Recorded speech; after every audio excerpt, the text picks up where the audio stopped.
মালয়েশিয়াতে কোরবানি শুধু টাকা পাঠালেই শেষ নয়, এখানে রয়েছে শরিয়া অনুযায়ী রেজিস্ট্রেশন, লাইসেন্সপ্রাপ্ত স্লটার হাউস এবং সরকারের নির্ধারিত নিয়ম মেনে পরিচালিত পুরো একটি প্রক্রিয়া।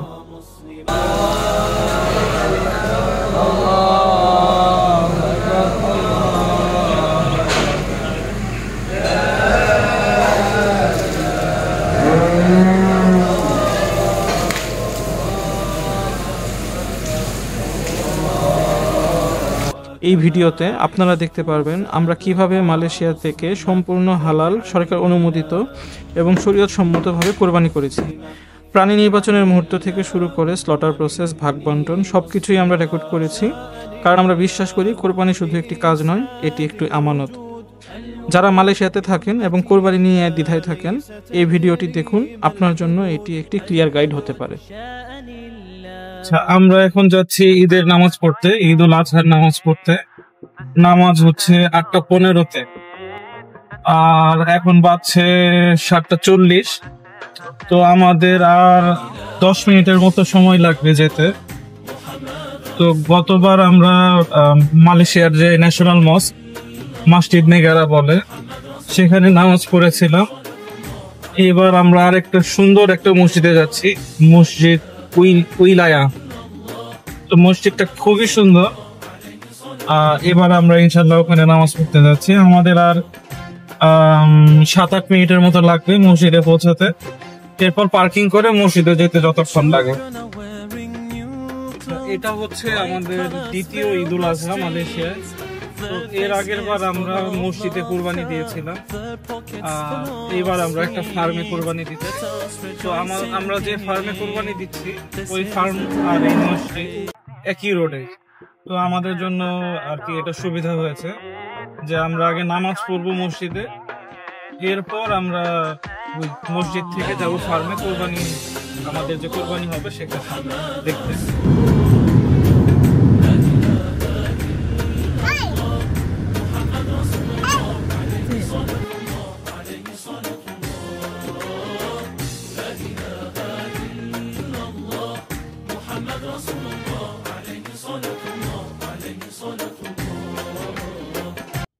الله أكبر الله أكبر الله أكبر لا إله إلا الله الله أكبر الله أكبر ولله الحمد الله أكبر كبيرا والحمد لله كثيرا وسبحان الله بكرة وأصيلا الله أكبر الله أكبر الله أكبر لا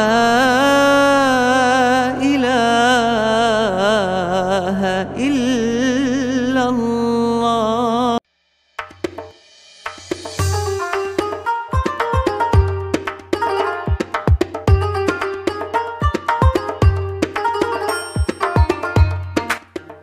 এখানে দেখতে পাচ্ছেন মসজিদের দান বাক্সের সাথে একটি কিউআর কোড সহ দেওয়া আছে।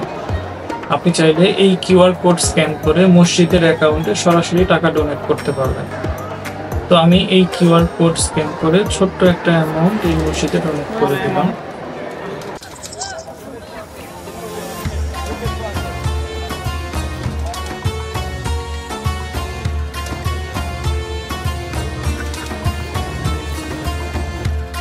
আচ্ছা, এখন আমরা যাব ফার্মে, যে ফার্মে আমরা গরু কোরবানি দিয়েছি সেই ফার্মে যাব।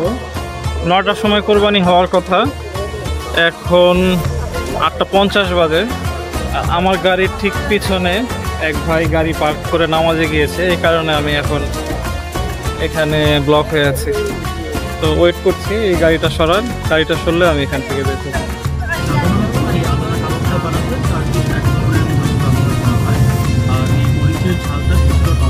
এই জায়গাটা কুয়ালালামপুর থেকে একটু ভিতরে গ্রাম।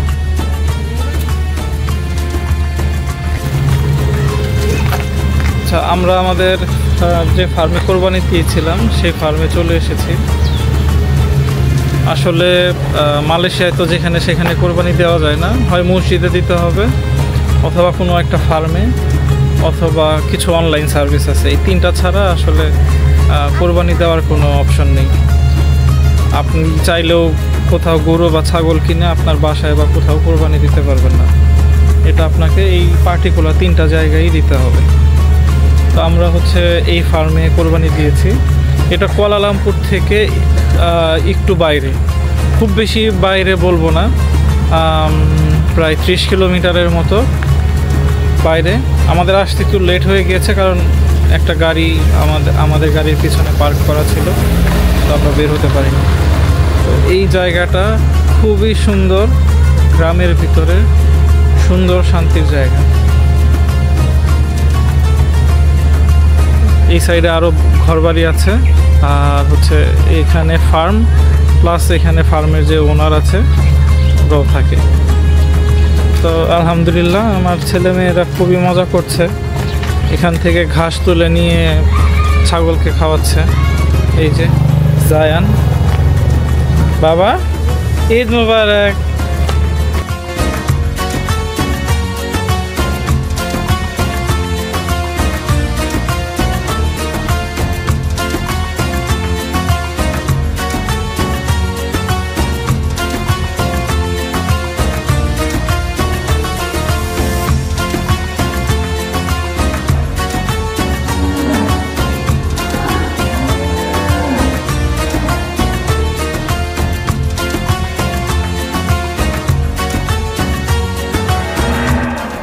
আমরা ঈদের আগেই এসে এখান থেকে কোরবানির গরুগুলো দেখে পছন্দ করে নিয়েছিলাম, সেই অনুযায়ী ঈদের দিন এসে কোরবানি দেওয়া হয়েছে।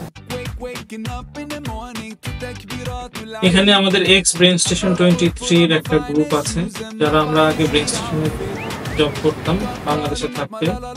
এরকম এখানে প্রায় 15 জনের একটা গ্রুপ আছে আমাদের।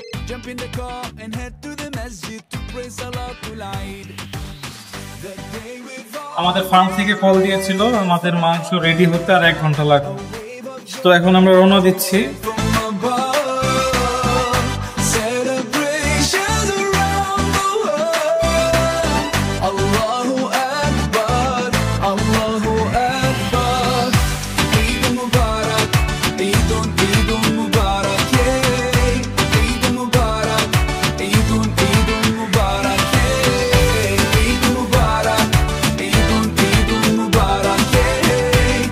আমরা বাসায় চলে গিয়েছিলাম।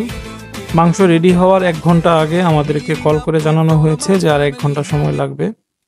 তো আলহামদুলিল্লাহ আমাদেরকে যে সময় দেওয়া হয়েছিল সেই টাইম অনুযায়ী সবকিছু সুন্দরভাবে অর্গানাইজ হয়েছে। আমি যেহেতু শেয়ারে কোরবানিতে অংশ নিয়েছি, আমাদের গ্রুপের সময় ছিল বিকাল 4টা। ঠিক সময় মতো কোরবানি শেষ হয়েছে এবং মাংস হাতে পেতে 1 মিনিটও অপেক্ষা করতে হয়নি। আমি ফার্মে আসার পর বক্সে করে মাংসগুলো আমার গাড়িতে উঠিয়ে দেওয়া হয়েছে।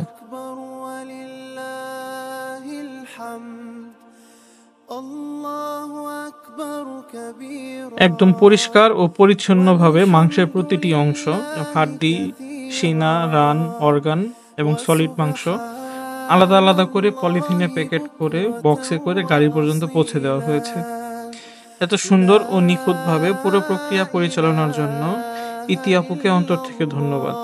তিনি এই কোরবানির আয়োজন এত সহজ, পরিপাটি ও বিশ্বাসযোগ্য করে তুলেছেন, যা সত্যিই প্রশংসার দাবিদার। যদি আপনি মালয়েশিয়াতে গরু বা খাসি কোরবানি দিতে চান, তাহলে ইতি আপুর এই পেজে সাথে যোগাযোগ করতে পারেন। আমি লিংক ডেসক্রিপশন বক্সে দিয়ে দিব।